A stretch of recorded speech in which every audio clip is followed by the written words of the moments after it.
가정 내에서 발생하게 되는 가정폭력 얘기를 좀 해보려고 해요. 가정폭력이라고 하면은 그냥 또 많은 분들이 그냥 신체적으로 폭행하는 거 이 정도만 생각하실 수 있는데 실제로 가정폭력의 범주는 이런 신체적인 폭력뿐만 아니라 상대의 일상을 아주 통제하려 들거나 아니면 뭐 지속적으로 괴롭힌다거나 아니면 경제적으로 아주 고립시킨다든지 이런 모든 것들을 사실 다 아우르는 개념이에요. 근데 이 가정폭력 중에 가장 이제 잔혹하고 이제 안타까운 경우가 살인까지 이제 이르렀을 때가 이제 가장 문제가 되죠. 보통 이것을 이렇게 부부 사이는 보통 영촌이라고 많이 얘기를 하잖아요. 예, 촌수가 없고 영촌 살인 이렇게 많이 표현을 합니다. 요즘 이게 좀 문제가 되죠. 사회적인 문제도 있는데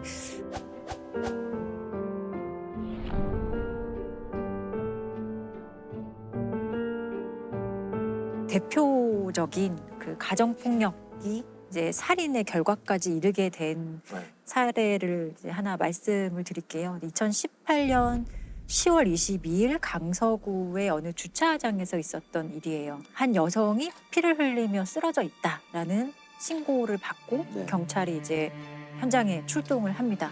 새벽 시간 아파트 주차장에서 40대 여성이 흉기에 맞아 숨졌습니다. 경찰은 이 여성의 전 남편을 용의자로 보고 있습니다. 이 여성과 이미 4년 전에 이혼한 전 남편이 가해자였던 거예요. 근데 이 사건이 뭐 단순 살인 사건인가 하고 이제 경찰이 더 들여다봤더니 이미 이 피해 여성은 여러 차례 이 남성과의 사이에서 어떤 폭력 피해를 입었었고 또 경찰에 신고한 이력도 여러 번 있었던 거예요. 그래서 가장 잔혹하고 극단적인 성향을 보여주는 그 대표적인 폭력 사건이 2015년 2월에 있었던 사건인데 당시에 이 피해 여성이 친구들과 함께 여행을 갔다고 해요. 근데 이 여행 가는 것을 가해자가 되게 못마땅해 했고 여행에서 돌아오는 피해자를 기다렸다가 주차장으로 끌고 가서 아주 막 잔인하게 폭행을 해요. 근데 여기서 멈추지 않고 이 가해자는 어떤 행동을 하냐면 피해 여성의 언니와 그리고 딸들에게 연락을 해요. 문자로 좋은 구경 있으니까 집으로 와라 라고 해요. 그래서 완전 참혹하게 맞은 엄마의 모습을 그대로 보여주는 거예요. 정말 얼굴에 주름질 곳이 없을 정도로 맞아서 퉁퉁 부어있는 상태였어요. 아빠의 흥분을 가라앉히기 위해 매달려서 빌고 빌었지만 흉기를 들고 위협까지 하는 상태였어요. 그게 몇 시간 동안 지속되다 보니까 제가 참다 못해서 경찰에 신고를 했고요. 그래서 실제로 이 경찰이 출동을 해서 가해자가 경찰서에 갔다가 2시간 만에 다시 집으로 와요. 이 아빠가. 어떤 조치가 내려지긴 했나요?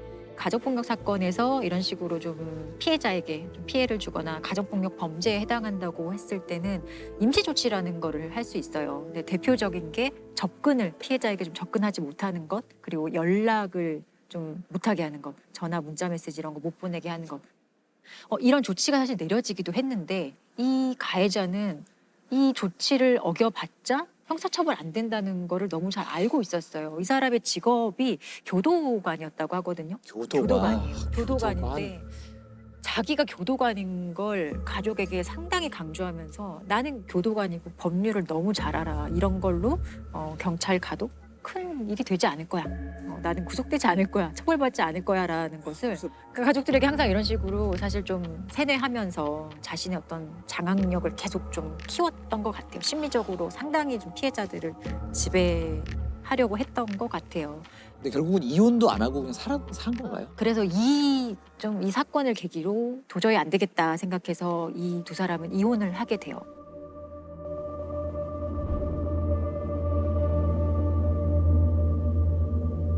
그런데 이혼을 하고 나서도 이 사람의 괴롭힘과 협박과 스토킹은 사실 계속 지속이 돼요. 사실 피해자가 여러 번 주거지를 바꾸고요. 전화번호도 바꾸고 중간에 딸들과 떨어져 살기도 하고 자신 나름대로 가해자로부터 벗어나기 위해서 정말 노력을 하는데 이 가해자가 여기서 멈추지 않고 흥신소를 통해서 이 여성이 어디로 이사 갔는지 정보를 캐고 정보를 확인하고 또 그 집을 찾아가고 협박하기를 반복하고 급기야는 피해자의 그 차량에 위치 추적 장치를 부착을 해요. 그래서 동선을 완벽하게 파악을 하는 거죠. 그 파악할 정보를 가지고 새벽 한 4시 45분경에 수영장을 가기 위해서 집으로 나온 피해자를 잔혹하게 살해를 한 거죠.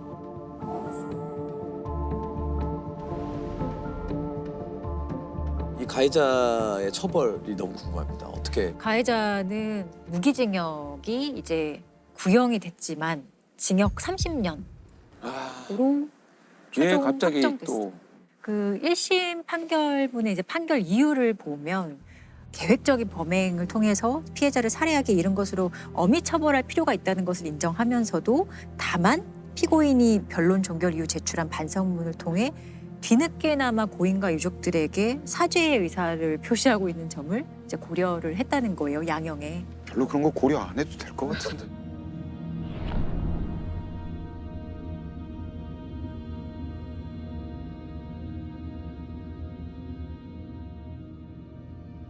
이게 기억이 나는 게 딸이 사형을 요구를 하면서 청와대 국민 게시판에 아마 올렸었죠. 그 얘기하니까 기억납니다. 예, 그래서 굉장히 공분을 많이 일으켰고 10월 22일 날 이 사건이 발생했었는데 그 다음 날 딸이 우리 아빠를 사형시켜 달라는 취지로 국민청원을 올렸어요. 어,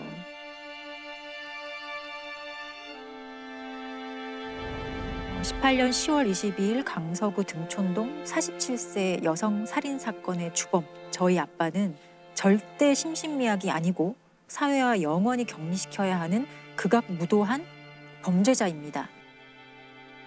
제2, 제3의 피해자가 생기지 않도록 사형을 선고받도록 청원드립니다. 엄마는 늘 불안감에 정상적인 사회활동을 할 수 없었고 보호시설을 포함 5번의 숙소로 옮겼지만 온갖 방법으로 찾아내어 엄마를 살해 위협했으며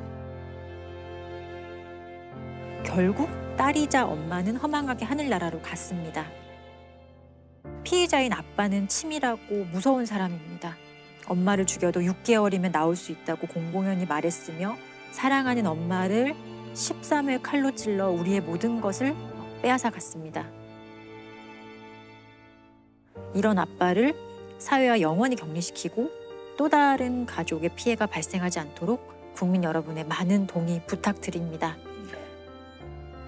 이게 굉장히 여러 가지 감정이 섞여 있는 얘기 같아요. 이건 저는 공포도 있다고 봐요. 30년 후라고 공포가 없는 게 아니라는 생각이 들거든요. 읽으면서 굉장히 그때 공감을 했었고 주변 사람들 네. 다 보면서 이건 좀 사형을 좀 시켰으면 좋겠다는 마음이 막 일어났고 딸들은 신상 공개까지 원했다 그래요. 근데 이 사건은 신상 공개가 안 됐어요.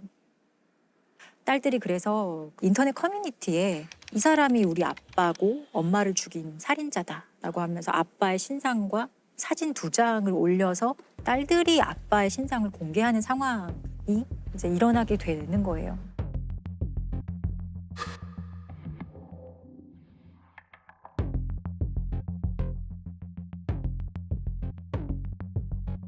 당시에 정말 기억이 나실 정도로 사회적으로 큰 이슈였어요. 그래서 이제 가정폭력 대책이라고 해서 그 여가부 장관이 답변도 했던 사안이고 개정된 것 중에 가장 대표적인 게 아까 말씀드린 임시조치의 내용 중에 과거에는 어떤 장소를 위주로 설정을 했었거든. 그 장소에서 100m 이내 접근 금지.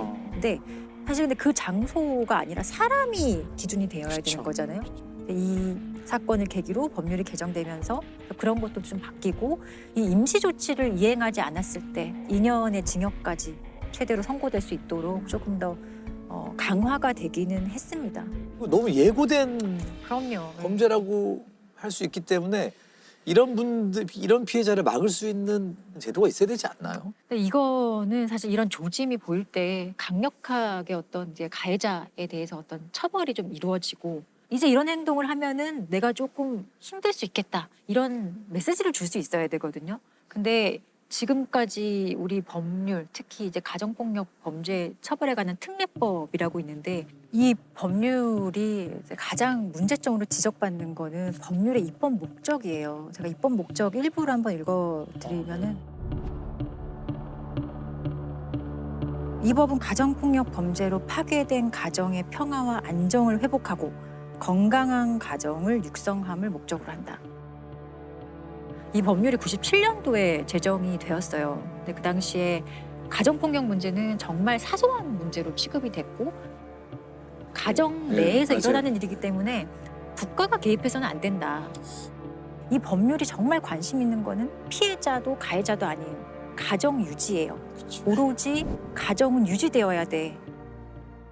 이 가정 유지 이데올로기에 갇혀서 깨어진 가정을 회복해야 한다라고 하고 있잖아요. 근데 이 깨어진 어떤 도자기 같은 거예요. 그 도자기를 유리 조각 하나하나 붙인다고 해도 원래의 도자기가 되는 게 아니잖아요. 강요하는 거죠, 예. 사실은. 그래서 이 입법 목적이 2011년에 조금 개정이 돼요. 어떻게 개정이 되냐? 그대로 있어요. 그대로 있고 뒤에 피해자와 가족 구성원의 인권을 보호함을 목적으로 한다가 이제 추가로 들어오긴 합니다. 문제가 지적을 예. 많이 했군요, 사람들이. 그렇지만 여전히 이 법률은 사실 국가가 가해자를 좀 엄정히 처벌해야 될 역할을 피해자에게 약간 떠넘기는 거예요. 피해자의 의견을 존중한다. 피해자의 의사, 뭐 처벌 원하지 않는다. 그러면은 뭔가 처벌하지 못하도록 하는 이런 법률적인 근거가 오히려 가해자들에게 또 때려도 되겠네라는 잘못된 학습 효과만 지금 주고 있는 상황인 것이고 그 상황에서 피해자는 어떤 생각을 하느냐. 그냥 나만 지금 참으면 우리 가족이 유지될 수 있어 생각하고 그래 이번 한 번만 하면서 폭력의 강도는 높아져도 그냥 처벌 원하지 않습니다. 이런 식으로 말을 해서 사건이 종결되는 경우가 태반입니다. 실제로. 실제로 이런 게 누가 밖에서 그냥 누가 계속 저를 지속적으로 이렇게 때려요. 그리고 그 강도가 점점 세지고 제가 상처를 입고 병원에 갈 정도가 되면 그 사람은 반드시 처벌받아요. 그렇죠. 네, 근데 맞습니다. 이게 가정 내에서 일어났다 하면 그 사람은 처벌받지 않고 오히려 조금 더 교정해보렴 하고 면죄부를 주는 그런 되게 모순적인 상황이 발생을 하는데 이게 2022년도에도 얼마나 사람들이 이해할 수 있을지 지금의 사람들이 가지는 그 폭력에 대한 그 인식이 과거와 같을지 저는 그거 아니라고 생각해요. 저는 이걸 가정폭력이라고 하는 말을 조차 바꿔야 된다는 생각을 해요. 그냥 폭력이죠. 그냥 그렇죠. 폭력이에요. 폭력이에요. 강력 맞아요. 폭력이에요. 네. 그냥 강력 오히려 범죄. 가정이기 때문에 더한 폭력 아닌가요? 가중처벌이 필요한 강력 범죄라고 봐야 되는.